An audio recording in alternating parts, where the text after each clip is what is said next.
ലോകത്തിലെ ഏറ്റവും തന്ത്രപ്രധാനമായ കപ്പൽ പാതകളിലൊന്നായ ഹോർമുസ് കടലിടുക്കിൽ വീണ്ടും വെടിയൊച്ച. ഇറാൻ തീരത്തുകൂടി കടന്നുപോയ വാണിജ്യ കപ്പലിന് നേരെ ഇറാൻ റവല്യൂഷണറി ഗാർഡ് വെടിയുതിർത്തതോടെ പശ്ചിമേഷ്യൻ കടൽ മേഖലയിൽ വീണ്ടും യുദ്ധസമാനമായ സാഹചര്യം ഉടലെടുത്തിരിക്കുകയാണ്. അമേരിക്കയുമായുള്ള നയതന്ത്ര ബന്ധം തീർത്തും വഷളായിരിക്കുന്ന സാഹചര്യത്തിൽ ഇറാൻ നടത്തുന്ന ഈ പ്രകോപനങ്ങൾ ആഗോള വിപണിയെയും സുരക്ഷയെയും ഒരുപോലെ ആശങ്കയിലാക്കുന്നു. ഇന്ന് പുലർച്ചെ ഒമാൻ തീരത്തു നിന്നും ഏകദേശം 15 നോട്ടിക്കൽ മൈൽ അകലെ വെച്ചാണ് സംഭവം നടന്നത്. സായുധരായ റവല്യൂഷണറി ഗാർഡുകൾ സഞ്ചരിച്ച റൺ ബോട്ടുകൾ യാതൊരു മുന്നറിയിപ്പുമില്ലാതെ കണ്ടെയ്നർ കപ്പലിന് നേരെ വെടിവെക്കുകയായിരുന്നു. ഈ ആക്രമണത്തിൽ കപ്പലിന്റെ കമാൻഡ് സെന്ററായ ബ്രിഡ്ജിന് കാര്യമായ നാശനഷ്ടങ്ങൾ സംഭവിച്ചിട്ടുണ്ടെങ്കിലും വലിയൊരു ദുരന്തം ഒഴിവായത് ആശ്വാസകരമാണ്.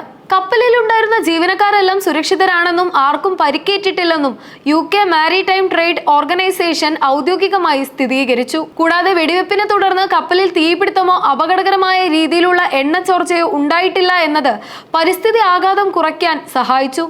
സുരക്ഷാ കാരണങ്ങൾ മുൻനിർത്തി ആക്രമിക്കപ്പെട്ട കപ്പലിന്റെ പേരോ അത് ഏത് രാജ്യത്തിൻ്റെതാണെന്നോ ഉള്ള കൂടുതൽ വിവരങ്ങൾ അധികൃതർ ഇതുവരെ പുറത്തുവിട്ടിട്ടില്ല. കഴിഞ്ഞ ശനിയാഴ്ച ഇന്ത്യൻ പതാക ഘടിപ്പിച്ച 2 കപ്പലുകൾക്ക് നേരെയും സമാനമായ രീതിയിലുള്ള ആക്രമണമുണ്ടായിരുന്നു.